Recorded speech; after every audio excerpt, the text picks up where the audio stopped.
அத்தியாயம் 14. Othakkal Thomas toilet கதவில் காதை வைத்து உற்று கேட்டான். கம்பார்ட்மெண்டில் பூரண நிசப்தம். வெளியே யாரும் இல்லை. டாய்லெட் கதவை இன்னமும் கொஞ்சம் திறந்து கொண்டு காலை எடுத்து வைத்தான். பேண்ட் பாக்கெட்டில் இருந்த பிஸ்டலை தொட்டு பார்த்து கொண்டே நீரஜா இருந்த கூப்பேயை நோக்கி மெல்ல நடந்தான். எல்லா கூப்பேக்களும் இறுக்கமாய் சாத்தப்பட்டு தெரிய தாமஸ் சுற்றும் முற்றும் பார்த்து கொண்டே நீரஜாவின் கூப்பேயை நெருங்கி கதவை மெல்ல தட்டினான். டொக் டொக். இரண்டாவது தடவை தட்ட முற்படும் போது அண்ணன் யாருன்னு நான் தெரிஞ்சுக்கலாமா? தன்னுடைய முதுகுக்கு பின்பக்கம் குரல் கேட்டு பளிச்சென்று திரும்பினான் தாமஸ். கம்பார்ட்மெண்டின் கடைசியில் கையில் பிஸ்டலோடு விவேக் புன்னகையோடு நின்றிருந்தான். தாமஸ் விருட்டென்று தன் வலது கையை பேண்ட் பாக்கெட்டுக்கு கொண்டு போய் பிஸ்டலை எடுக்க முயல விவேக் சிரித்தான்.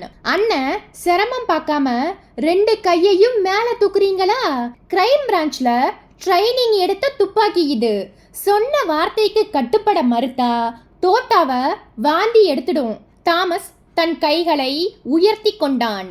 ப்ளூ மவுண்டன் பிசாசு வேகத்தில் தடக் தடக் என்று ஓடிக்கொண்டிருந்தது. அண்ணனோட திருநாமம் என்னவோ? தாமஸ் விவேக்கையே முறைத்தான். சரி, சாதாரண தமிழிலேயே கேட்குறேன், உன்னோட பேர் என்ன? தாமஸிடமிருந்து அதே பழைய முறைப்பு. விவேக் பிஸ்டலை உயர்த்தினான். நான் 1 2 3 சொல்லுவேன். 10 சொல்றதுக்குள்ள உன்னோட பேரு என்னன்னு நீ சொல்லணும். இல்லைன்னா உன்னோட வலது முழங்காலை தோட்டாவுக்கு கொடுத்துடுவேன். சன்னமான குரலில் கர்ஜித்த விவேக் 1 2 3 சொல்ல ஆரம்பித்ததுமே அவன் என் பேரு தாமஸ் என்றான். பாக்கெட்ல என்ன இருக்கு? பிஸ்டல். அதை எடுத்து என் பக்கமா வீசி எறிந்தான். உன்னோட குறி யாரு? நீரஜாவா? ஆமா. உன்னை ஏவி விட்டது யாரு? தாமஸ் மௌனித்தான். விவேக் சிரித்தபடி கேட்டான். மறுபடியும் 1 2 3 சொல்லணுமா? அவன் தனல் தங்கராஜை பற்றியும் மாஜி மந்திரி கோதண்டத்தை பற்றியும் சொன்னான். விவேக் கதவுக்கு சாய்ந்து கொண்டான். நீ ரொம்பவும் சாமர்த்தியமா இந்த கம்பார்ட்மெண்ட்டுக்குள்ள நுழைஞ்சது, டாய்லெட்டுக்குள்ள மறைஞ்சு நின்னது எல்லாமே சரிதான். ஆனா ஒரே ஒரு தப்பு மட்டும்தான் பண்ணிட்ட. என்ன பாக்குற? நீ குடிச்ச பீடி புகை டாய்லெட் கதவு இடுக்கு வழியா கம்பி மாதிரி கசிஞ்சத நான் மட்டும் பார்த்து காட்டி நீ உன்னோட கொலை நாடகத்தை அரங்கேத்தி இருப்ப. நீ அந்த டாய்லெட்டுக்குள்ள ஒளிஞ்சுக்கிட்ட மாதிரியே நான் இந்த பக்க டாய்லெட்டுக்குள்ள ஒளிஞ்சுக்கிட்டேன். நீ வெளியே வர நேரத்துக்காக நானும் காத்திருக்க ஆரம்பிச்சேன். நீ வெளியே வந்த. நீ முன்னாடி நகர்ந்து போனதும் நான் பூனை மாதிரி கதவை திறந்துக்கிட்டு வெளியே வந்தேன். மனசலாயி? தாமஸ் உறைந்து போய் நிற்க விவேக் தொடர்ந்தான். இந்த கம்பார்ட்மெண்ட்ல எல்லாருமே தூங்கிட்டதா நீ நினைச்சிட்டு இருப்ப. ஆனா யாருமே தூங்கல, முழிச்சுக்கிட்டு தான் இருக்காங்க. குரல் கொடுக்கட்டுமா? ரூபலா? என்னங்க? கூப்பேக்குள்ளிருந்து குரல் வந்தது. மிஸ் நீரஜா? நான் எல்லாத்தையும் கேட்டுக்கிட்டு தான் இருக்கேன் mister Vivek. TTE Rangadas sir, I am here. கம்பார்ட்மெண்ட்டின் கதவு பக்கம் இருந்து டிடிஇயின் குரல் கணீர் என்று கேட்டது. பாத்தியா தாமஸ், இன்னைக்கு உன்னால எல்லாருக்குமே ஏகாதேசி. அப்படியே மண்டியிட்டு உட்காரு. இன்னும் கொஞ்ச நேரத்துல சேலம் வந்துடும். சேலம் வந்ததும் உன்னை ராஜமரியாதையோடு போலீஸுக்கு தாரை வார்த்து கொடுத்துட்டு தான் நாங்க தூங்க போகணும். தாமஸ் மண்டியிட்டு மடங்கி உட்கார்ந்தான். அத்தியாயம் 15. டிராக்மேன் கபாலி தண்டவாளங்களுக்கு மத்தியில் வெட்டுண்டு கிடந்த அந்த மனித காலை பார்த்ததும் திடுக்கிட்டு போய் நாலா பக்கமும் பார்வையை சுழற்றினான். யாராவது ரயிலுக்கு முன்னால் பாய்ந்து தற்கொலை செய்து கொண்டிருப்பார்களோ? அப்படி தற்கொலை செய்து கொண்டிருந்தால் உடம்பின் மற்ற பாகங்கள் இங்கேயே தான் இருக்க வேண்டும். டார்ச் வெளிச்சத்தை வீசி தண்டவாளங்களுக்கு மத்தியில் கொட்டியிருந்த இருட்டை கழுவினான் கபாலி. அந்த வெட்டுண்ட காலை தவிர வேறு எதுவுமே கிடைக்கவில்லை. கால் மட்டும் எப்படி தனியாய்? குழப்பமாய் மேற்கொண்டு நடந்தான். வீரபாண்டி போலீஸ் ஸ்டேஷனுக்கு போய் தகவல் சொல்லிவிட்டு அப்புறமாய்தான் வீட்டுக்கு கிளம்ப வேண்டும். யோசித்தபடி டார்ச் வெளிச்சத்தை இறைத்து கொண்டு மேற்கொண்டு ஒரு 50 அடி தூரம் நடந்திருப்பான். சட்டென்று கண்கள் அதிர்ந்தது. டார்ச் வெளிச்சப்பட்டையில் தோள்பட்டையோடு சேர்த்து வெட்டப்பட்ட கை ஒன்று ரத்தம் வழிய வழிய தண்டவாள சரளை கற்களுக்கு மத்தியில் தெரிந்தது. கபாலியின் கால்கள் நடுங்கியது. அங்கே கால், இங்கே கை. தொடர்ந்து நடந்தான். 20 அடி தூரத்தில் சதை துணுக்குகள், மறுபடியும் கொஞ்ச தூரத்தில் ஒரு கால், அப்புறம் ஒரு கை. கபாலிக்கு அது விபரீதமாய் பட்டது. தொலைவில் தெரிந்த வீரபாண்டி ரயில்வே ஸ்டேஷனை நோக்கி வேகமாக ஓடினான். அத்தியாயம் 16. வீரபாண்டி ரயில் நிலையம் இருட்டில் விழுந்திருக்க ஸ்டேஷன் மாஸ்டரின் அறையில் மட்டும் டியூப்லைட் வெளிச்சம் நிரம்பி இருந்தது. கீ பொசிஷன் சார்ட்டை சரிபார்த்து கொண்டிருந்த ஸ்டேஷன் மாஸ்டர் மூச்சிறைக்க வேகமாய் வரும் டிராக்மேன் கபாலியை பார்த்ததும் குழப்பமாய் நிமிர்ந்தார். என்ன கபாலி? சார், இப்ப கிராஸ் பண்ணி போன ப்ளூ மவுண்டைனை சேலத்துல நிறுத்தணும். மூச்சிறைத்த கபாலி தன்னை கொஞ்சம் ஆஸ்வாசப்படுத்தி கொண்டு விபரத்தை சொன்னான். ஸ்டேஷன் மாஸ்டர் நெற்றியை கீறி கொண்டார். எவனாவது தற்கொலை பண்ணிக்க ரயில் முன்னாடி பாஞ்சிருப்பான். இதுக்காக ரயிலை சேலத்துல நிறுத்த முடியுமா? இது தற்கொலை மாதிரி தெரியல சார். பாடியோட ஒவ்வொரு உறுப்பும் முழுசா 50 மீட்டர் தள்ளி தள்ளி விழுந்திருக்கு சார். உறையாத ரத்தம், புது ரத்தம். கொஞ்ச நேரத்துக்கு முன்னாடி போன ப்ளூ மவுண்டன் எக்ஸ்பிரஸ்ல என்னமோ நடந்திருக்கு சார். கபாலியின் குரலில் இருந்த தீவிரம் ஸ்டேஷன் மாஸ்டரையும் பதட்டப்பட வைத்தது. டெலிபோனை நோக்கி ஓடினார். அத்தியாயம் 17. சேலம் ஜங்ஷனுக்குள் ஏராளமான டெசிபல் இரைச்சலோடு ப்ளூ மவுண்டன் உள்ளே நுழைந்தது. பிளாட்பாரம் முழுக்க பிரகாசமான வெளிச்சம். விவேக் தாமஸின் கைகளை பின்பக்கமாய் கட்டி பிஸ்டலின் முனையில் பிளாட்பாரத்தில் நடத்தி வர ஒரு இன்ஸ்பெக்டரும் 4-5 கான்ஸ்டபிள்களும் அவர்களை எதிர்கொண்டார்கள். விவேக் தன்னுடைய கம்பார்ட்மெண்ட்டுக்கு திரும்ப நினைத்தபோது இன்ஸ்பெக்டர் எக்ஸ்கியூஸ் மீ சார் என்றார். எஸ், வீரபாண்டி ஸ்டேஷன் மாஸ்டர் கிட்ட இருந்து ஒரு அவசரமான விபரீதமான நியூஸ் சார். விவேக் நிமிர்ந்தான். விபரீதமான நியூஸா? எஸ் சார் என்றவர் விவரத்தை சொல்ல விவேக்கின் முகம் மாறியது. உடம்போட ஒவ்வொரு உறுப்பும் தனித்தனியா வெட்டப்பட்டு ரயில்வே ட்ராக்ல கிடக்கா? ஆமா சார். தற்கொலை கேஸ் மாதிரி தெரியலன்னு சொல்றாரு. ஓடிட்டு இருந்த இந்த ட்ரெயின்ல ஏதாவது மோசமான சம்பவம் நடந்திருக்கலாம்னு அவர் சஸ்பெக்ட் பண்றாரு.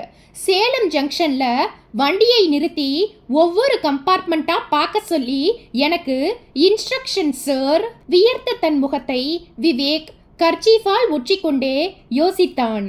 அந்த கிராஸ்டாக் கொலை வேறு ரூட்டில் நடந்து முடிந்து விட்டதா? சார், இந்த கேஸ்ல உங்க ஒத்துழைப்பும் எனக்கு வேணும். ஷியோர், வாங்க ஒவ்வொரு கம்பார்ட்மெண்ட்டா பார்த்துடலாம். ரிசர்வேஷன் கம்பார்ட்மெண்ட்டில் யாராவது காணாம போயிருந்தா கண்டுபிடிக்கிறது ரொம்பவே ஈஸி. விவேக்கும் அந்த இன்ஸ்பெக்டரும் நடந்தார்கள். பிளாட்பாரத்தின் அந்த கோடிக்கும் இந்த கோடிக்கும் நின்று ப்ளூ மவுண்டன் இளைப்பாறிக் கொண்டிருந்தது. விவேக் இன்ஸ்பெக்டரின் நேம் பேட்ச் பார்த்து கொண்டே, மிஸ்டர் முருகேஷ், உங்களுக்கு இந்த நியூஸ் எப்போ கிடைச்சது? 10 நிமிஷத்துக்கு முன்னாடி தான் சார்.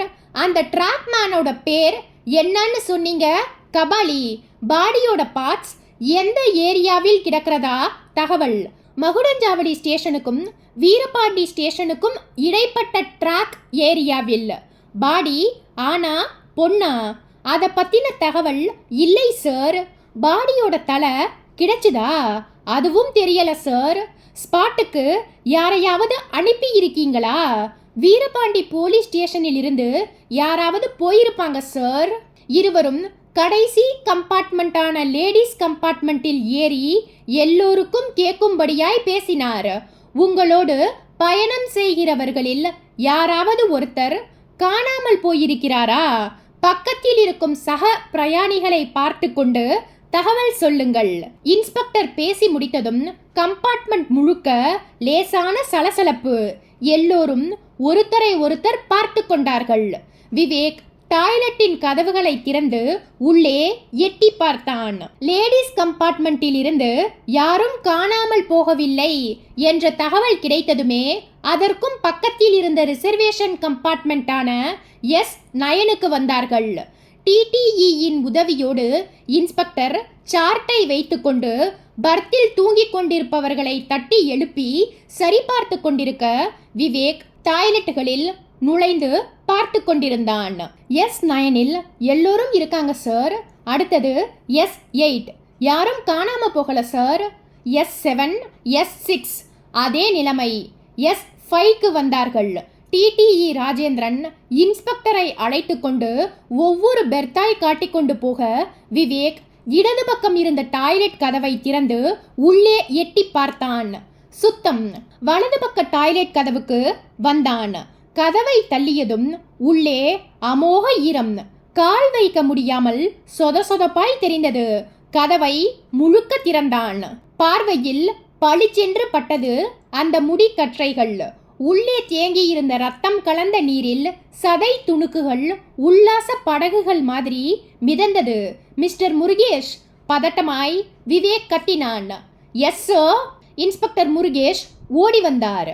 விவேக் பக்கவாட்டில் தலையை திருப்பி அதே குரலில் கத்தினான். கம்பார்ட்மெண்டோட 4 பக்க கதவையும் லாக் பண்ணுங்க. யாரும் இருந்த இடத்தை விட்டு அசையக்கூடாதுன்னு சிவியரா இன்ஸ்ட்ரக்ஷன் கொடுங்க. இன்ஸ்பெக்டர் முருகேஷ் செயல்பட்டு விட்டு விவேக்கிடம் வந்தார். விவேக் சொன்னான், சம்பவம் இந்த கம்பார்ட்மெண்ட்ல தான் நடந்திருக்கு. டாய்லெட்ல வச்சு காரியத்தை முடிச்சிருக்காங்க. முருகேஷ் எட்டி பார்த்தார். நாற்றம் வயிற்றை புரட்டியது. விவேக் கர்ச்சீஃபால் முகத்தை பொத்திக்கொண்டு உள்ளே தண்ணீர் இல்லாத இடமாய் பார்த்து கால் வைத்து நுழைந்தான். எவர் சில்வர் ஃப்ளஷ் அவுட் சிங்கின் மேல் உறைந்து போன இரத்த துளிகள் புதிதாய் கண்ணுக்கு சிக்க அந்த சிங்க் துவாரத்துக்குள் எட்டி பார்த்தான். சிவப்பாய் உருண்டையாய் எதுவோ குழாயின் நடுவிலேயே அடைப்பட்டு தெரிந்தது. முருகேஷ். விவேக் குரல் கொடுத்தான். சார், டார்ச் இருந்தா யார்கிட்டயாவது வாங்குங்க. முருகேஷ் சொற்ப வினாடிகளிலேயே ஒரு டார்ச்சை சம்பாதித்து தர விவேக் அதை வாங்கி டார்ச்சை உயிர்ப்பித்து வெளிச்சத்தை ஃப்ளஷ் அவுட் குழாய்க்குள் செலுத்தி பார்த்தான். அரைகுறையாய் மலிக்கப்பட்ட ஒரு மனித தலை கொத்தப்பட்ட இரத்த காயங்களோடு ஃப்ளஷ் அவுட் குழாயின் மத்தியில் எசகு பிசகாய் சிக்கி தெரிந்தது. ஜங்ஷன் அந்த நள்ளிரவில் பரபரத்து போயிற்று. S5 கம்பார்ட்மெண்ட்டுக்கு முன்னால் கூட ஆரம்பித்த கும்பலை போலீஸ் கான்ஸ்டபிள்கள் தடியை சுழற்றி துரத்தி கொண்டிருக்க விவேக் டிடிஇ ராஜேந்திரனிடம் விசாரித்து கொண்டிருந்தார். இவ்வளவு பெரிய மோசமான சம்பவம் நடந்திருக்கு, நீங்க எப்படி கவனிக்காம விட்டீங்க? சாரி சார், எனக்கு S5 S4 2 கம்பார்ட்மெண்ட்லையும் டியூட்டி. ஈரோடு வரைக்கும் S5ல வந்தேன். ஈரோட்டிலிருந்து S4ல வந்தேன். இந்த கம்பார்ட்மெண்ட்ல எந்த பேசஞ்சர் காணாம போயிருக்காருன்னு சீக்கிரமா கண்டுபிடிச்சு சொல்லுங்க ப்ளீஸ். டிடிஇ ராஜேந்திரன் சார்ட்டோடும் முகத்தில் அரும்பின வியர்வையோடும் கம்பார்ட்மெண்ட்டுக்குள் நடக்க முயன்ற வினாடி, சார், நான் ஒரு தகவல் சொல்லலாமா? பின்பக்கம் குரல் கேட்க விவேக் திரும்பினான். லுங்கியும் வெள்ளை ஷர்ட்டும் அணிந்து கல்லூரி மாணவன் போல் தெரிந்த அந்த இளைஞன் நெஞ்சிருந்தான். எஸ், என் பேரு Krishnamurthy sir. Guindy engineering college student. Salem junction வர்றதுக்கு அரை மணி நேரத்துக்கு முன்னாடி, அதாவது சங்ககிரி துர்க்கம் ஸ்டேஷனை வண்டி தாண்டிட்டு இருக்கும்போது நான் சிகரெட் பிடிக்கிறதுக்காக டாய்லெட் பக்கம் வந்தேன். சம்பவம் நடந்த அந்த டாய்லெட்டில் இருந்து தண்ணி பீச்சி அடிக்கிற சத்தமும் யாரோ பெருமூச்சு விடுற சத்தமும் கேட்டுக்கிட்டே இருந்தது. கதவை திறந்து யாரோ லேசா பார்க்கிறதும் என்ன பார்த்ததும் சட்டுன்னு மூடிக்கிற மாதிரியுமா இருந்தது. சில பேசஞ்சர்ஸ் கம்பார்ட்மெண்ட் டாய்லெட்டிலேயே துணி துவைக்கிறதையும் பார்த்திருக்கேன். அப்படிதான் யாரோ துணி துவைக்கிறாங்களோன்னு நினைச்சிட்டேன். சேலம் ஜங்ஷனுக்குள்ள வண்டி நுழையும் போதுதான் இந்த டாய்லெட்டில் இருந்து ஒரு சர்தார்ஜி வெளியே வந்தார். கையில் ஒரு பிரீஃப் கேஸ். என்னை பார்த்ததும் அவஸ்தையா சிரிச்சான். கொச்சையான இங்கிலீஷில் வாந்தி எடுத்துட்டேன், அதான் கிளீன் பண்ணினேன், இன்னும் சரியா பண்ணல, ஸ்கெவேஞ்சரை கூட்டிட்டு வரேன்னு பிளாட்பாரத்துல இறங்கி போனான். அந்த மாணவன் சொல்ல சொல்ல டிடிஇ ராஜேந்திரன் பதட்டமாய் கேட்டார், நீங்க பார்த்தது சர்தார்ஜியா? ஆமா சார். ராஜேந்திரன் அவசர குரலோடு விவேக்கிடம் திரும்பினான். சார், ஒரு சர்தார்ஜி ஈரோடு ஸ்டேஷன்ல இந்த கம்பார்ட்மெண்ட்ல ஏறினான். Birth number 68. பர்த் நம்பர் 68ஐ நோக்கி விவேக்கும் ராஜேந்திரனும் போனார்கள். பர்த் வெறுமையாய் இருந்தது. விவேக் நெற்றியை தேய்த்தான். ஜங்ஷன்ல வண்டி நின்னு கிட்டத்தட்ட 1 மணி நேரம் ஆச்சு. சர்தார்ஜி இந்நேரம் ரொம்ப தூரம் போயிருப்பான். முருகேஷ், நீங்க ஒரு காரியம் பண்ணுங்க. சொல்லுங்க சார். யாராவது ஒரு கான்ஸ்டபிளை கேட் டிக்கெட் கலெக்டரிடம் அனுப்பி சர்தார்ஜியை பற்றி விசாரிக்க சொல்லுங்க. டாக்ஸி ஸ்டாண்ட், ஆட்டோ ஸ்டாண்ட்லையும் என்கொயர் பண்ண சொல்லுங்க. Yes sir. மிஸ்டர் ராஜேந்திரன், கொலையாளி சர்தார்ஜியாகத்தான் இருக்கணுங்கிறது கன்ஃபார்ம் ஆயிடுச்சு. இப்ப வேண்டிய தகவல், இந்த கம்பார்ட்மெண்ட்ல கொலை செய்யப்பட்டது யாரு? ஸ்கெவெஞ்சர்ஸ் ஃப்ளஷ் அவுட் குழாய்க்குள் மாட்டி இருக்கிற அந்த தலையை எடுக்கிறதுக்குள்ள சார்ட்டை பார்த்து செக் பண்ணிடுவோம். ராஜேந்திரன் தலையாட்டினார். ஒவ்வொரு பர்த்தாய் விசாரித்து கொண்டே வந்தார்கள். விசாரணை முடிந்தபோது விவேக்கும் டிடிஇயும் ஆச்சரியப்பட்டார்கள். சர்தார்ஜியை தவிர மற்ற 70 சொச்சம் பேர் அப்படியே இருந்தார்கள். ஆச்சரியமா இருக்கே. ராஜேந்திரன் மறுபடியும் செக் பண்ணி கொண்டிருந்த அதே நிமிஷம் இன்ஸ்பெக்டர் முருகேஷ் வந்தார். சார், ஸ்கெவெஞ்சர்ஸ் தலையை வெளியே எடுத்துட்டாங்க. விவேக் அவரை தொடர்ந்தான். டாய்லெட் கதவருகே சொதசொதப்பான இரத்த முகத்தோடு அந்த தலை சாய்வாக வைக்கப்பட்டிருந்தது.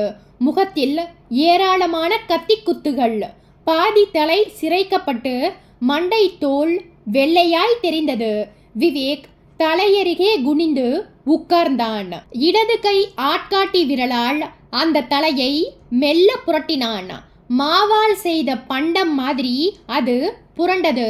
முகம் நிறைய சேதமாகி இருந்தாலும் மேலுதட்டு பரப்பும் தாடையின் சொரசொரப்பான பரப்பும் அது ஒரு ஆணின் முகம் என்று ஊர்ஜிதம் செய்தன. ராஜேந்திரன், ஒரு நிமிஷம் இங்க வாங்க. ராஜேந்திரன் வியர்த்து கொண்டே வந்தார். முகத்தை உத்து பாருங்க, உங்களுக்கு அடையாளம் தெரியலாம். ராஜேந்திரன் கர்ச்சீஃபால் முகத்தை ஒற்றிக்கொண்டே பார்த்தார். அரை நிமிஷ நேரம் பார்த்துவிட்டு நிமிர்ந்தார். தெரியல சார். பாசஞ்சர்ஸை ஒவ்வொருத்தரா வந்து பார்க்க சொல்லுங்க.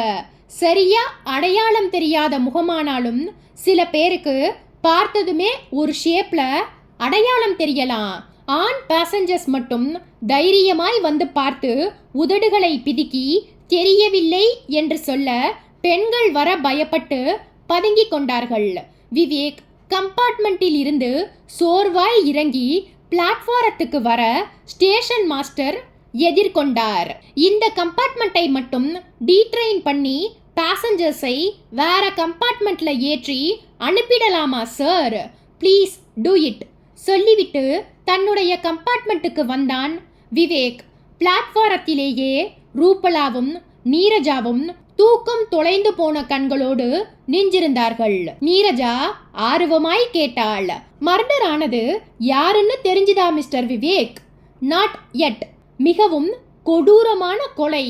பாடியை கொஞ்சம் கொஞ்சமா அங்கமாய் வெட்டி ஃப்ளஷ் அவுட் துவாரத்துக்குள் போட்டிருக்கான். மர்டரர் ஒரு சர்தார்ஜிங்கிறது கன்ஃபார்ம் ஆயிடுச்சு.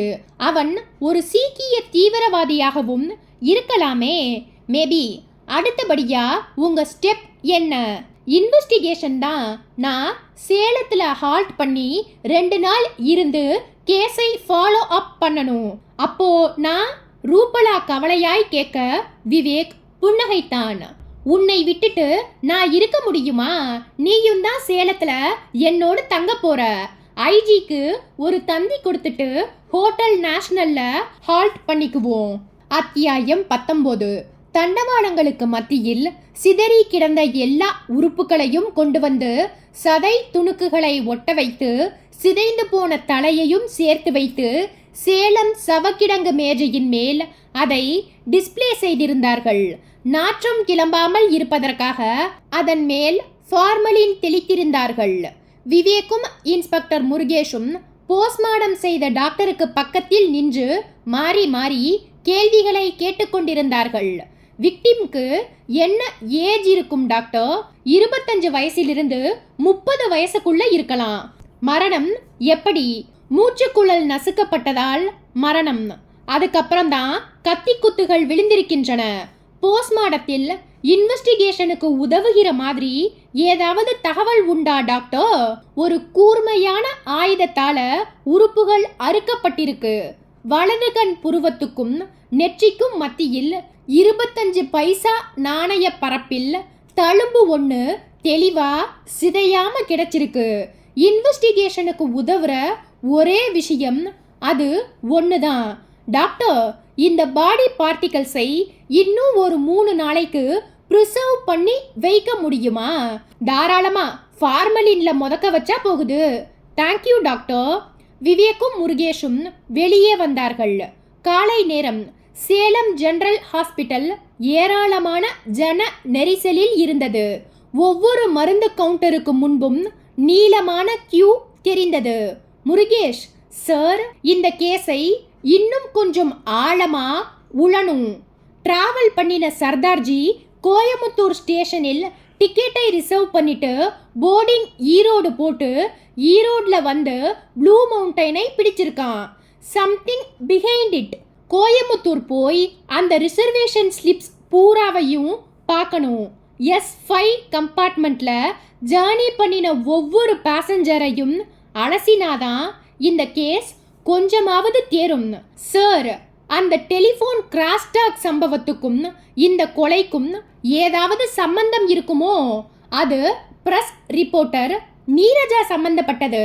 நாம தான் அந்த தாமஸை தூண்டிவிட்ட தங்கராஜையும் கோதண்டத்தையும் மடக்கிட்டோமே. இந்த கேஸ் வேற திசையிலிருந்து வந்திருக்கு. கொலை செய்யப்பட்டது ஒரு ஆண், கொலை செய்தது ஒரு சர்தார்ஜி. இந்த கொலைக்கான மோட்டிவ் என்னன்னு நாம கண்டுபிடிச்சாகணும்.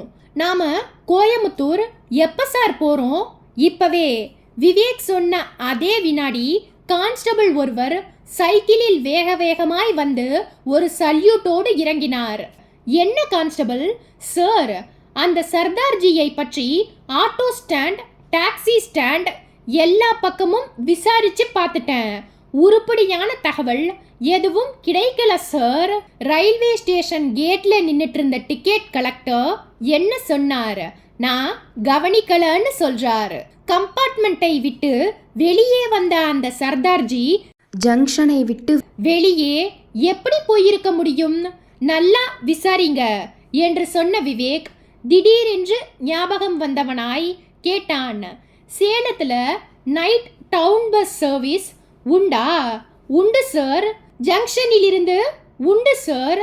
சர்தார்ஜி ஜங்ஷனை விட்டு வெளியே வந்த சமயம் டவுன் பஸ் ஏதாவது பஸ் ஸ்டாண்டுக்கு புறப்பட்டிருந்திருக்கலாம். அந்த புறப்படுற பஸ்ஸில் அவன் ஏறி இருக்கலாம். குறிப்பிட்ட அந்த பஸ் எதுன்னு கேட்டு கண்டக்டரை விசாரிச்சு பாருங்க, தகவல் கிடைக்கலாம். இது எனக்கு தோணவே இல்லையே சார். பிடரியை சொரிந்து சைக்கிளை திருப்பிக் கொண்டார் கான்ஸ்டபிள்.